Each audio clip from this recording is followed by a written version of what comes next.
Hello hello guys. तो ये जो वीडियो है वो मैं मेरे लिए बना रही हूँ, ठीक है। और जैसे कि मैंने लक्ष्मीकांत एक दो बार पढ़ ली है। अब वो लक्ष्मीकांत एक दो पढ़ने से कुछ नहीं होगा।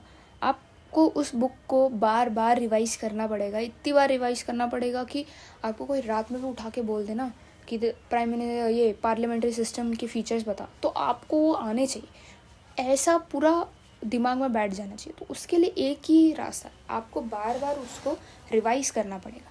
अब मुझे क्या प्रॉब्लम होती है कि मैंने एक दो बार रिवीजन पढ़ रखा है। अब मेरे दिमाग को ये ऐसा लगता है, या मुझे ऐसा लगता है कि मुझे सब याद है, ठीक है, और वही मैं रिकॉल करने जाऊँ ना तो मुझे कुछ याद नहीं आता। इसके पीछे का रीज़न क्या है? इसके पीछे का रीज़न ये है कि मैंने उतनी बार रिवाइज़ ही नहीं करा है कि वो मेरे दिमाग में बैठ जाए। तो ये जो वीडियो है मैं उसी चीज़ के लिए बना रही हूँ, उसी प्रॉब्लम को सॉल्व करने के लिए बना रही हूँ कि अगर मुझको एग्ज़ाम के 4-5 महीने बचे हैं या 4 महीने कुछ बचे हैं ऐसे, तो उसके पहले मैं एक ऐसा वीडियो देखूँ। जैसे क्या है ना, नोट्स को बार बार रिवाइज़ करने में ना इतनी बोरियत आती है कि नहीं हो पाता। तो एक ऐसा वीडियो होना चाहिए जिससे कि मैं बार बार उसको देख देख के रिवाइज़ कर सकूँ। अब यूट्यूब में ऐसे बहुत सारे वीडियोज़ हैं, पर वो करते हैं पूरी तरह से एक्सप्लेन, ऐसे रिविजन टाइप ऑफ वीडियो नहीं मिलता है। तो उस प्रॉब्लम को सॉल्व करने के लिए मैं ये वीडियो मेरे लिए बना रही हूँ। अगर आपको भी ये दिक्कत आती है तो आप इस वीडियो को रेफ़र कर करके बार बार उसको सुन के रिवाइज़ कर सकते हैं, ठीक है। इसमें हम लोग कुछ ज़्यादा एक्सप्लेनेशन के साथ नहीं पढ़ेंगे, इसमें सिर्फ हम रिवाइज़ करेंगे वो चीज़ें जो हमको पता है, जो चीज़ें हम भूल जाते हैं। मैं एक्सप्लेन नहीं करूँगी, जस्ट रिवाइज़ करूँगी। अब इस वीडियो को समझने के लिए आपने एक दो बार लक्ष्मीकांत पढ़ रखी हो, तभी वो आपको समझ में आएगी, तभी इस वीडियो का आपको आउटपुट मिलेगा, नहीं तो फिर ऐसे तो कुछ भी नहीं मिलने वाला, ठीक है। तो चलो हम शुरू करते हैं। आज का चैप्टर है पार्लियामेंट्री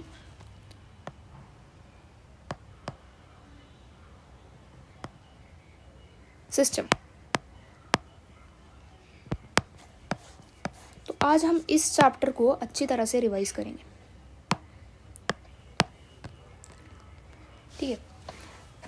तो मैंने लक्ष्मीकांत सामने खोल रखी है, इसको हम जस्ट रिवाइज के मोड में ये करेंगे। ऐसा नहीं कि मैं पूरा लाइन बाय लाइन पढ़ूंगी, नहीं, जस्ट जो इम्पॉर्टेंट चीज़ें जो मैंने हाईलाइट करके रखी है, जो चीज़ें इम्पॉर्टेंट है एग्ज़ाम के लिए, उसी चीज़ को हम लोग करेंगे, ठीक है। तो देखो, जो कॉन्स्टिट्यूशन है वो पार्लियामेंट्री सिस्टम को एडॉप्ट कर चुका है। अब इसमें क्या होता है, जो कॉन्स्टिट्यूशन है, तो अब इसमें जो पार्लियामेंट्री सिस्टम है, अब जैसे पार्लियामेंट्री सिस्टम क्या होता है आप लोग को पता होगा, हम जस्ट रिवाइज कर रहे हैं कि जो कॉन्स्टिट्यूशन है उसमें पार्लियामेंट्री सिस्टम दोनों इसमें है, एक सेंटर में है और एक स्टेट में है, ठीक है। सेंटर में आर्टिकल 74 और आर्टिकल 75 पार्लियामेंट्री सिस्टम से डील करता है, और स्टेट में 163 आर्टिकल और 164 आर्टिकल पार्लियामेंट्री सिस्टम से डील करता है। तो ये सेंटर का है, ये स्टेट का है, ये modern democratic governments are classified. अभी जो गवर्नमेंट फॉर्म ऑफ गवर्नमेंट है वो दो हिस्सों में बटे हुए, एक प्रेसिडेंशियल है और एक पार्लियामेंट्री है, ठीक है।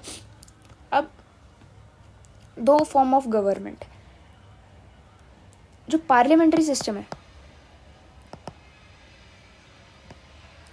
इसमें क्या होता है ना कि एग्जीक्यूटिव और लेजिस्लेटिव दो ऑर्गन होते हैं और ये दोनों साथ में काम करते हैं, ठीक है। और पार्लियामेंट्री सिस्टम जो है वो, उसका जो एग्जीक्यूटिव है वो रिस्पॉन्सिबल होता है लेजिस्लेटिव के लिए, लेजिस्लेचर के लिए, for the act and policies. अब और जो प्रेसिडेंशियल सिस्टम होता है इसमें क्या होता है कि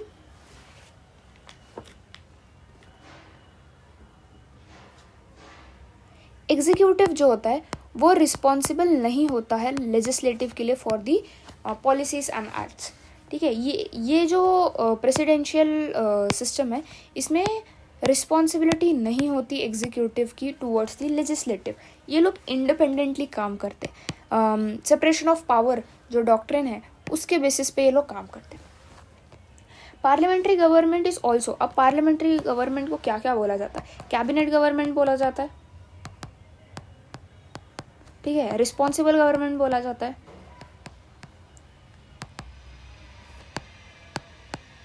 और वेस्टमिनिस्टर गवर्नमेंट बोला जाता है।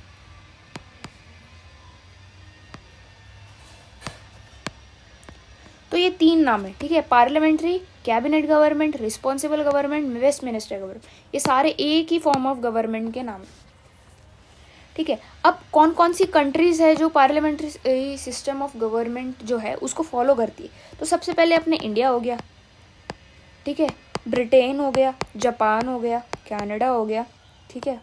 तो ये सारी जो कंट्रीज है वो एग्जाम्पल है पार्लियामेंट्री फॉर्म ऑफ गवर्नमेंट का। और जो प्रेसिडेंशियल फॉर्म ऑफ गवर्नमेंट, ठीक है, उनकी कौन सी कंट्रीज है जो प्रेसिडेंशियल फॉर्म ऑफ गवर्नमेंट को फॉलो करती है?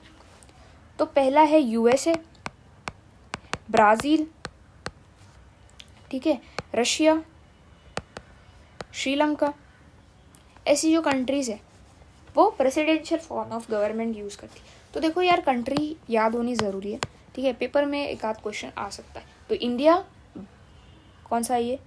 Britain, Japan, Canada, India, Britain, Japan, Canada, USA, Brazil, Russia, Sri Lanka, USA, Brazil, Russia, Sri Lanka, ठीक है। चलिए आगे बढ़ते। तो अब कुछ राइटर्स हैं जिन्होंने कैबिनेट पार्लियामेंट्री सिस्टम को कुछ नाम दिए, जैसे कि आइवर जेनिंग जो है। देखो ये क्वेश्चंस ना आ सकते हैं पेपर में, ठीक है, इसलिए हमको होलिस्टिकली पढ़ना ज़रूरी है। उन्होंने पार्लियामेंट्री सिस्टम को कहा था कि ये कैबिनेट सिस्टम है। क्यों? क्योंकि जो कैबिनेट्स होते हैं वो न्यूक्लियस की तरह काम करते हैं गवर्नमेंट के लिए, ठीक है। और क्या है इसमें, लेट मी चेक।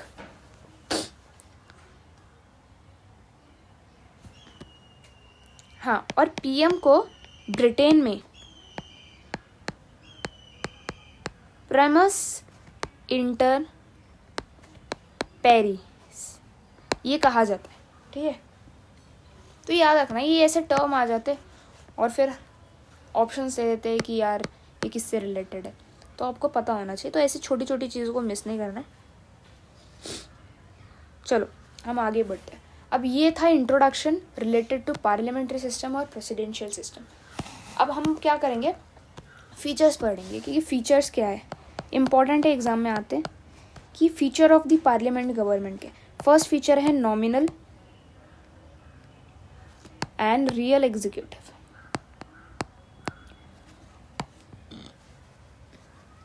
तो ये पहला फीचर है।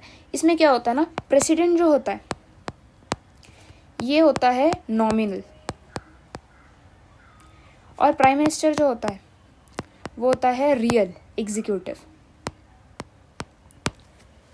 ठीक है।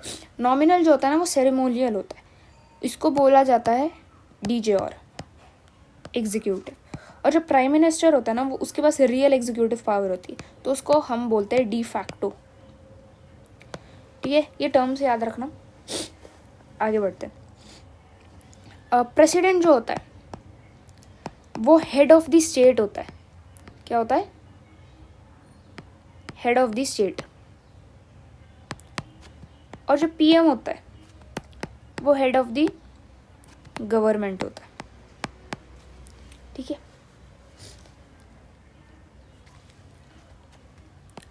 आर्टिकल 74 क्या बोलता है कि काउंसिल मिनिस्टर होनी चाहिए headed by PM to aid and advice. Important article है, aid and advice to the president, ठीक है। एक काउंसिल होनी चाहिए पीएम जिसको हेड करे, और वो एड एंड एडवाइस करेगी प्रेसिडेंट को टू एक्सरसाइज ऑफिस फंक्शंस। और ये जो एडवाइस होगी ना वो बाइंडिंग है प्रेसिडेंट के ऊपर,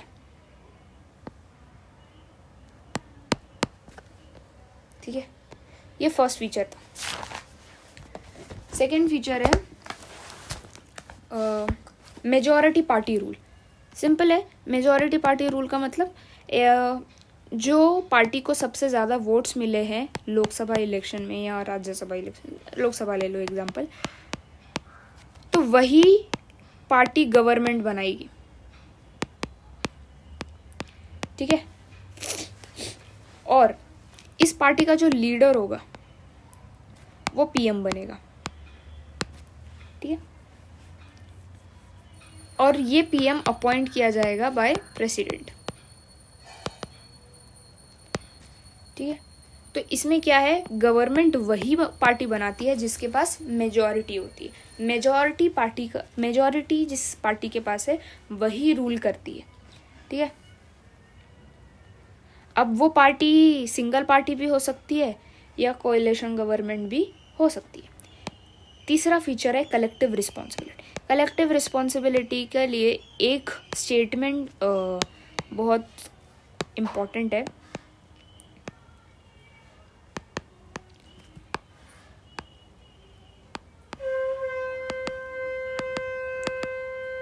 तो इसमें क्या होता है ना, कलेक्टिव रिस्पॉन्सिबिलिटी जो है इसका मतलब यही होता है कि ये लोग दे swim together and Singh together. मतलब तैरते हैं तो एक साथ तैरते हैं, डूबते हैं तो एक साथ डूबते।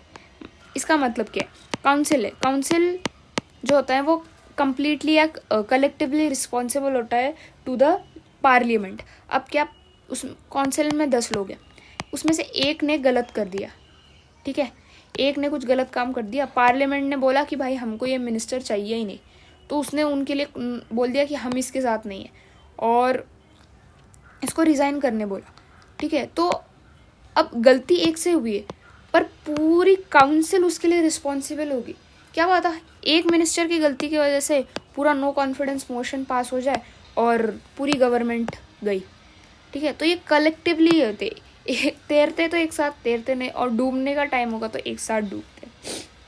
ठीक है, हाँ, तो कलेक्टिव रिस्पॉन्सिबिलिटी का आर्टिकल है 75। ठीक है, आर्टिकल इंपॉर्टेंट है। 24 बोलता है कि there should be a council headed by the prime minister to aid and advise president and that advice is binding on president. और 75 इज कलेक्टिव रिस्पॉन्सिबिलिटी।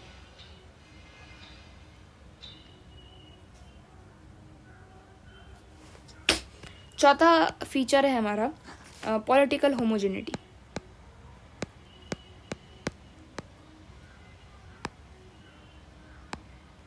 अभी पॉलिटिकल होमोजेनिटी का मतलब क्या, पॉलिटिकल होमोजेनिटी मतलब कि एक पॉलिटिकल सिस्टम का same ideology होता है। जैसे 10 लोगों की काउंसिल है, उसमें से 8 लोगों का जो आइडियोलॉजी है वो सेम है और 2 लोगों का अलग है, तो ऐसा नहीं, ऐसे तो पार्टी नहीं चल जाएगी, ऐसे तो होमोजेनिटी मेंटेन नहीं हो पाएगी। तो ये 10 का सेम पॉलिटिकल आइडियोलॉजी होना चाहिए। सिंपल था। ठीक है, 5th है डबल मेंबरशिप। डबल मेंबरशिप भी सिंपल है।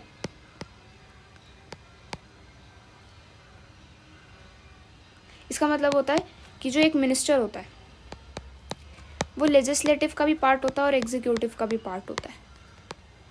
वो as a member of parliament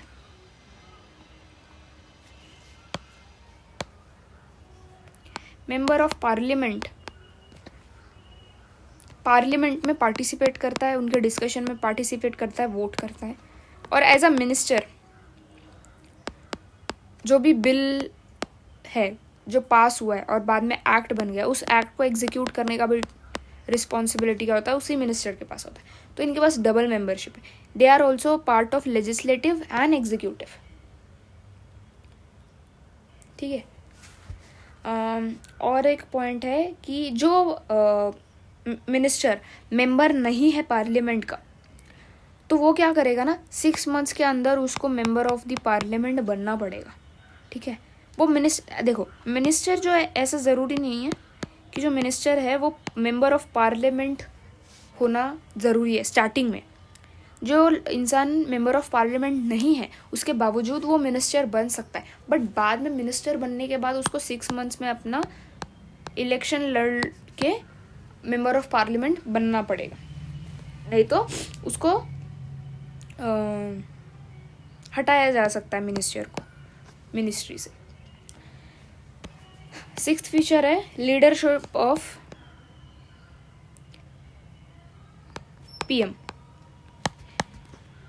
ये जो रूलिंग पार्टी होती है उसका हेड प्राइम मिनिस्टर होता है या लीडर प्राइम मिनिस्टर होता है। प्राइम मिनिस्टर क्या होता है ना, वो सारी चीज़ें संभालता है पार्टी की, ठीक है। तो जो काउंसिल है, पार्टी है, रूलिंग पार्टी है, उसका लीडर होगा प्राइम मिनिस्टर। प्राइम मिनिस्टर जो है वो सब करेगा। सेवेंथ फीचर है dissolution of the lower house. देखो, डिसोल्यूशन ऑफ लोअर हाउस का मतलब कि जो प्रेसिडेंट है वो लोकसभा को डिसॉल्व कर सकता है अगर प्राइम मिनिस्टर उसको रेकमेंड करे तो, ठीक है। और अगर पार्टी ने एक वो कर दिया, क्या कहते हैं, नॉन कॉन्फिडेंस मोशन पास कर दिए, तो उसके बाद भी प्रेसिडेंट को क्या करना पड़ेगा, डिसॉल्व करना पड़ेगा। तो प्रेसिडेंट के पास पावर होती है कि वो लोअर हाउस को डिसॉल्व रख सकता है। 8 पॉइंट है सीक्रेसी, ठीक है। सीक्रेसी मतलब जो भी पार्टी की चीज़ें हैं, जो भी बातें चल रही है, उसको सीक्रेट रखना है, उसकी सीक्रेसी मेंटेन रखनी है। ऐसा नहीं है कि पार्टी के अंदर कुछ डिस्कशन हुआ और आपने बाहर जाके उसके बारे में सारे मीडिया को बता दिया। तो सीक्रेसी मेंटेन करना ज़रूरी है। तो ये सारे फीचर्स थे किस किस के, पार्लियामेंट्री फॉर्म ऑफ गवर्नमेंट के। चलो तो हम और एक बार रिवाइज कर लेते हैं कि फीचर्स क्या है। पहला फीचर है नॉमिनल एंड रियल एग्जीक्यूटिव, ठीक है। दूसरा फीचर है मेजॉरिटी पार्टी रूल। तीसरा फीचर है कलेक्टिव रिस्पॉन्सिबिलिटी। चौथा फीचर है पॉलिटिकल होमोजेनिटी। पांचवा डबल मेंबरशिप। छठा लीडरशिप ऑफ प्राइम मिनिस्टर। और सातवां डिसोल्यूशन ऑफ लोअर हाउस। और आठवां सीक्रेसी, ठीक है। Then features of the president,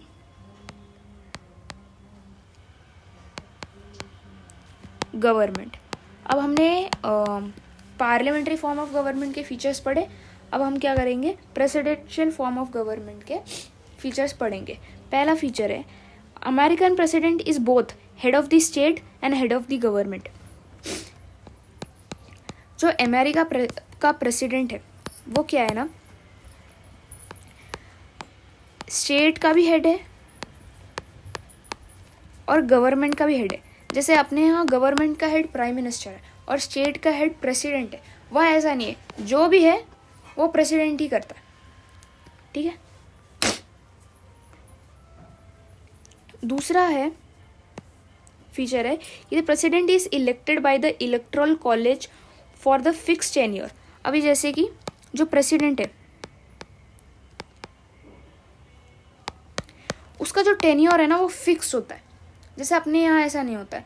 ये हमारे यहाँ प्राइम मिनिस्टर का और उनके काउंसिलिंग का जो टर्म होता है, जो टेन्योर होता है, वो फिक्स नहीं होता। जब तक वो कॉन्फिडेंस इंजॉय कर रहे तब तक वो मेजॉरिटी पार्टी रूल बने रहेंगे, तब तक वो प्राइम मिनिस्टर, उनका प्राइम मिनिस्टर बना रहेगा। पर प्रेसिडेंट का ऐसा नहीं है, वो कॉन्फिडेंस के ऊपर काम नहीं करता। उसका 4 ईयर टेन्योर है, वो 4 ईयर ही करता रहेगा, ठीक है। उसको जो कांग्रेस है, जो लेजिस्लेशन है उस कंट्री का, वो उसको निकाल नहीं सकती, ठीक है। और प्रेसिडेंट को सिर्फ एक ही इंजाम पे निकाला जा सकता है कि अगर उन्होंने कुछ अनकॉन्स्टिट्यूशनल काम किया हो, तभी उनको ऐसे निकाला जा सकता है। हमारे यहाँ प्राइम मिनिस्टर है जो कि हेड ऑफ दी गवर्नमेंट है, उसको हम कैसे भी निकाल सकते, कॉन्फिडेंस मोशन पे निकाल सकते। मतलब वो लेजिस्लेशन या मेंबर ऑफ पार्लियामेंट के हाथ में होता है कि प्रेसिडेंट कब तक बना के रखना है, ठीक है। तो कॉन्फिडेंस पे चलता है प्राइम मिनिस्टर हमारा। और जो प्रेसिडेंट है अमेरिका का, वो अपने टेन्योर के हिसाब से चलता है, उसमें लेजिस्लेटिव का कोई रोल नहीं होता। तीसरा है president work with the help of the cabinet, ठीक है। अब इसका जो कैबिनेट प्रेसिडेंट जो है अमेरिका का, वो अपना काउंसिल खुद चुनता है, ठीक है। वो ज़रूरी नहीं है कि वो मेंबर ऑफ द पार्लियामेंट होना चाहिए या लेजिस्लेटिव का पार्ट होना चाहिए, वो उसकी मर्जी है, वो किसी को भी चुन सकता है। जैसे कि वो ना जो कि अपने यूएसए के जो करंट है डोनाल्ड ट्रम्प, उन्होंने एनॉल मस्क को भी अपना मेंबर ऑफ दी मतलब अपना कैबिनेट में डाल सकते, ठीक है, वो किसी को भी अपना डाल सकते। सुंदर पिचाई जो है, अब उनका मानना है कि नहीं भाई मैं मेरे काउंसिल में सुंदर पिचाई को रखना चाहता हूँ, तो वो रख सकते, पर अपने इंडिया में वैसे नहीं रख सकते। वो कर सकते, ठीक है, नॉन मेंबर ऑफ पार्लियामेंट को मिनिस्टर बना सकते, पर बाद में उस मिनिस्टर को अपनी 6 महीने में सीट्स रिजर्व करनी पड़ेगी बाई इलेक्शन, ठीक है। फोर्थ है कि that president and his secretary are not responsible to the Congress. अभी जैसे मैंने पहले भी तुमको बताया था कि जो अपना काउंसिल ऑफ मिनिस्टर्स जो है पार्लियामेंट के इंडिया में, वो रिस्पॉन्सिबल होते हैं लेजिस्लेशन के लिए, ठीक है। Executives are responsible to the legislature, पर अमेरिका में ऐसा नहीं है।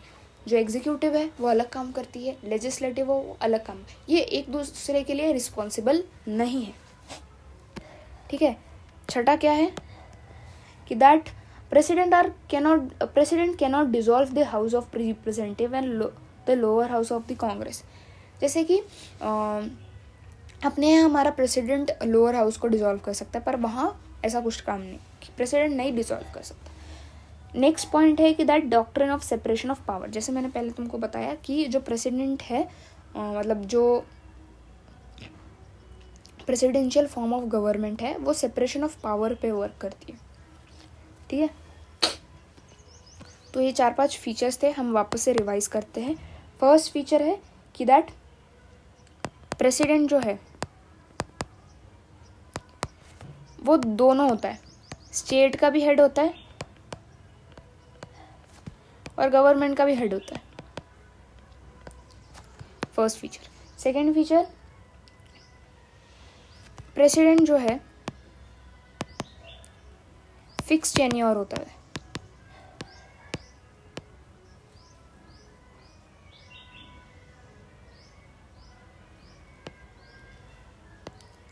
तीसरा,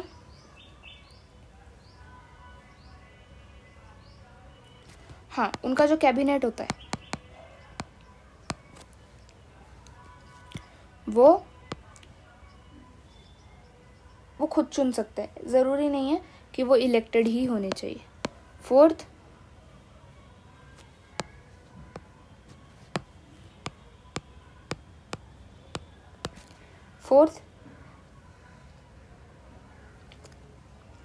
एग्जीक्यूटिव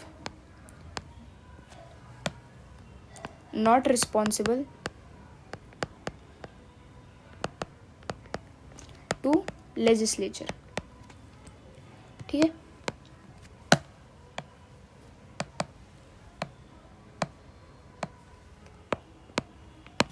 ठीक है, पांचवा है कि दैट प्रेसिडेंट जो है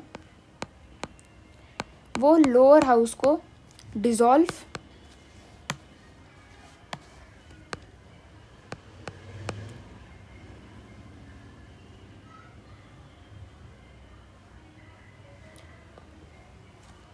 नहीं कर सकते। और छठा है doctrine of separation of power. तो ये 6 फीचर्स है प्रेसिडेंशियल फॉर्म ऑफ गवर्नमेंट के,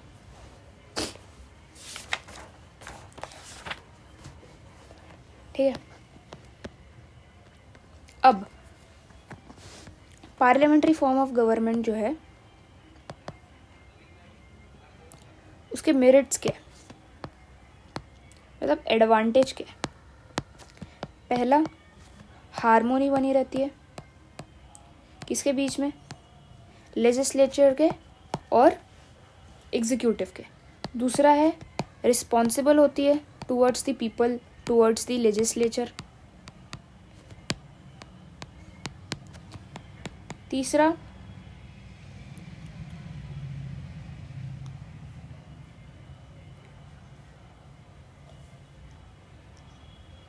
हाँ, चेक एंड बैलेंस बना रहता है। कैसे कि जो एग्जीक्यूटिव है उसको लेजिस्लेचर निकाल सकती है नॉन कॉन्फिडेंस मोशन पास करके। दूसरा, रेडी अल्टरनेटिव, जैसे कि अगर मेजॉरिटी पार्टी जो है मेजॉरिटी पार्टी जो है वो अगर नॉन कॉन्फिडेंस की वजह से बाहर निकल जाती है तो अपोजिशन पार्टी जो है वो बेस्ट अल्टरनेटिव होगी टू फॉर्म अ गवर्नमेंट। चलो ये पॉइंट तुमको अगर समझ में नहीं आएगा तो मैं वापस समझाती हूँ।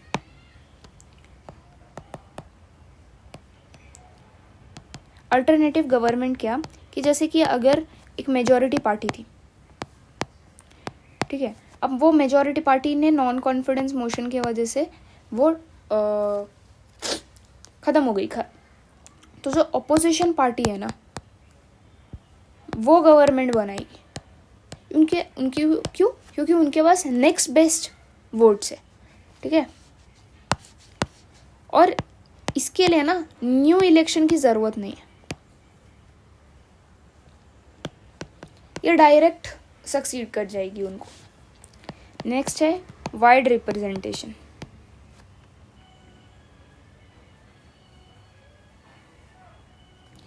अब इसके वजह से क्या होता है ना, डायरेक्ट इलेक्शन होता है लोकसभा का, तो अलग अलग रीजन से अलग अलग लोग मेंबर ऑफ पार्लियामेंट बन के आते हैं। तो ये क्या हो गया, मेरिट्स हो गए। अभी डेमेरिट्स देखते हैं। पूछता है एग्जाम पे, इसको हल्के में मत लो। दूसरा है अनस्टेबल गवर्नमेंट, कभी भी निकाल सकते। अरे यार ये आईपैड में ना एक वर्ड छूट जाता। Unstable government, no confidence motion pass करके कभी भी गवर्नमेंट को हटाया जा सकता है। दूसरा नो कंटिन्यूटी, आज ये पार्टी है कल वो पार्टी रहेगी, कंटिन्यूटी नहीं रहती है, तो क्या होता है ना उनकी पॉलिसीज में भी कंटिन्यूटी नहीं रहती। तीसरा क्या है, डिक्टेटर। क्या होता है कि जो पावर होता है ना, मेन पावर,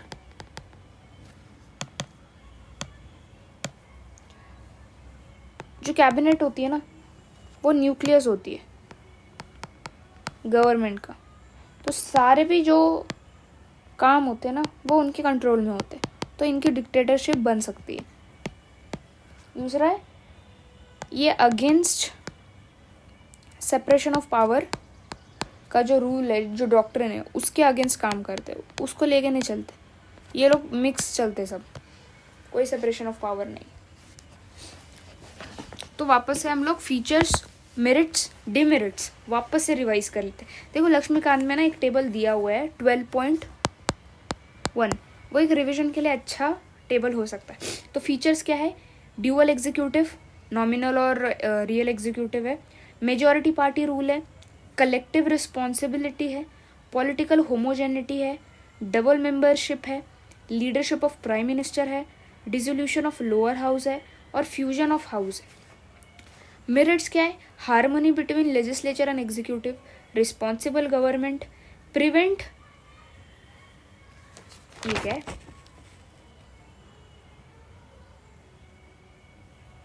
हाँ, डेस्पोटिज्म,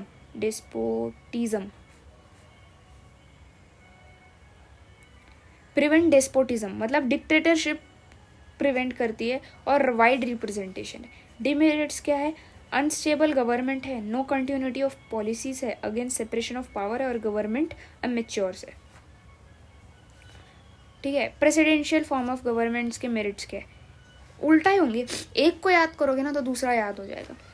प्रेसिडेंशियल फॉर्म ऑफ क्या है, सिंगल एग्जीक्यूटिव है, president and legislature elected separately for the fixed terms, no responsibility, political homogeneity में not exist, single membership, domination of president, no dissolution of lower house, separation of power. Merits क्या है, conflicts हो सकते हैं legislature और executive के बीच में, non responsible government है, एक एटोक्रेसी डेवलप हो सकती है, नैरो रिप्रेजेंटेशन। ये डिमेरिट्स है। मेरिट्स क्या, स्टेबल गवर्नमेंट फॉर्म करती है, एक डेफिनेंस ऑफ पॉलिसी है based on separation of power and government by experts. जो प्रेसिडेंट है वो एक्सपर्ट्स को अपनी काउंसिल में बैठाता है, जिसकी वजह से गवर्नमेंट जो है वो एक्सपर्ट्स की बन जाती है। इसमें कुछ और इम्पोर्टेंट है क्या? हाँ, जो लास्ट पार्ट है ना, distinction between India and British model.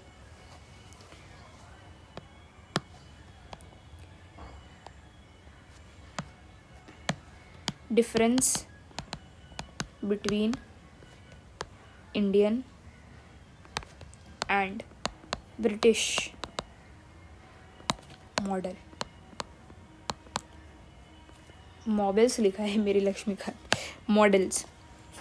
तो क्या क्या डिफरेंस है? देखो, दोनों parliamentary form of government he use करते हैं. ये भी पार्लियामेंट्री फॉर्म ऑफ गवर्नमेंट, ये भी पार्लियामेंट है. इसके बावजूद कुछ डिफरेंसेस है. क्या डिफरेंसेस है हम वो पढ़ेंगे. पहला, India has a republic system in place. अब इसमें का पहला पॉइंट क्या है? ये जो अपना प्रेसिडेंट है, प्रेसिडेंट है वो क्या होता है ना, इलेक्टेड होता है. भले इनडायरेक्टली इलेक्टेड है पर इलेक्टेड होता है. और इनका जो प्रेसिडेंट होता है ना, वो सेरेमोनियल होता है. जैसे कि वापस से समझते हैं, अपना जो हेड ऑफ स्टेट है वो प्रेसिडेंट है, वो होता है इनडायरेक्टली इलेक्टेड.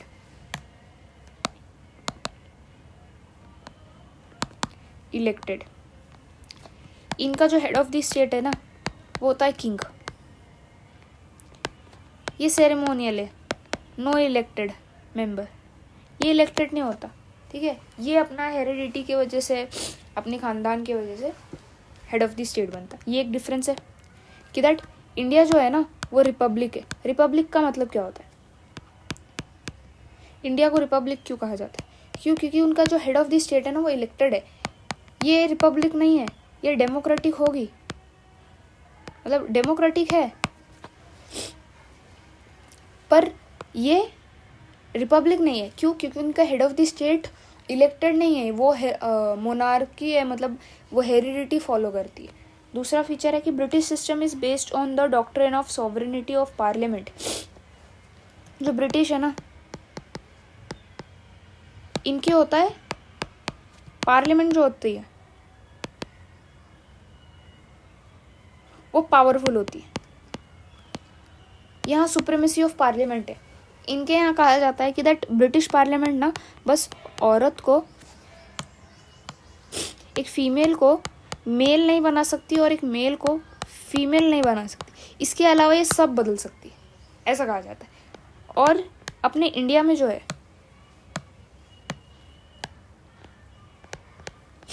इसमें होता है कॉन्स्टिट्यूशन पावरफुल. यहाँ सुप्रीमेसी ऑफ द कॉन्स्टिट्यूशन काम चलता है. ठीक है, तो ये दूसरा डिफरेंस है. तीसरा डिफरेंस क्या है? The British in British prime minister should be member of the lower house. तो इसमें क्या है? ब्रिटिश जो है, यहाँ पीएम लोकसभा से होना चाहिए. इंडिया में कंपलसरी नहीं है. पीएम लोकसभा राज्यसभा दोनों से हो सकता है. ठीक है, जैसे कि मनमोहन सिंह जो थे वो मेंबर ऑफ राज्यसभा थे बट फिर भी वो प्राइम मिनिस्टर. ठीक है. चौथा डिफरेंस क्या है? Usually the member of parliaments are appointed as a minister in the British. In India the member who is not a member of parliament cannot be appointed as a minister but maximum.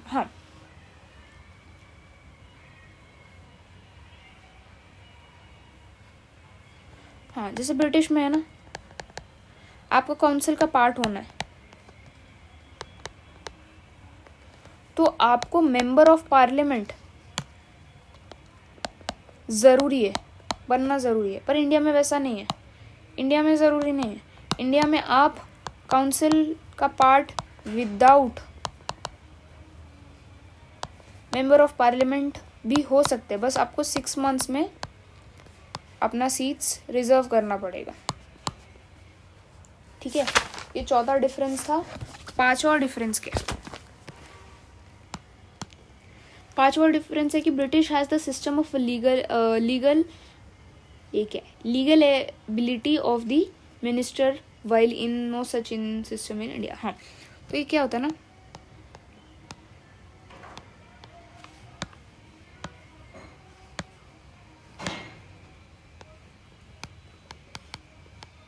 Legal availability, इसका मतलब क्या होता है ना, जो law है, कोई law बना, अब इसके लिए जो लीगली रिस्पॉन्सिबल होगा ना वो काउंसिल होगा, किसका, ब्रिटिश का।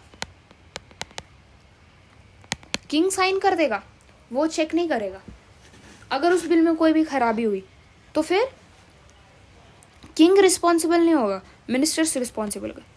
पर इंडिया में वैसा नहीं है, लीगैलिटी की रिस्पॉन्सिबिलिटी इंडिया में मिनिस्टर्स को नहीं दी जाती। नेक्स्ट है शैडो कैबिनेट। ब्रिटिश में शैडो कैबिनेट होता है, इंडिया में शैडो कैबिनेट नहीं होता है, ठीक है। ये चेक एंड बैलेंस मेंटेन किया। तो ये था हमारा पार्लियामेंट्री फॉर्म ऑफ सिस्टम, जो कौन सा चैप्टर का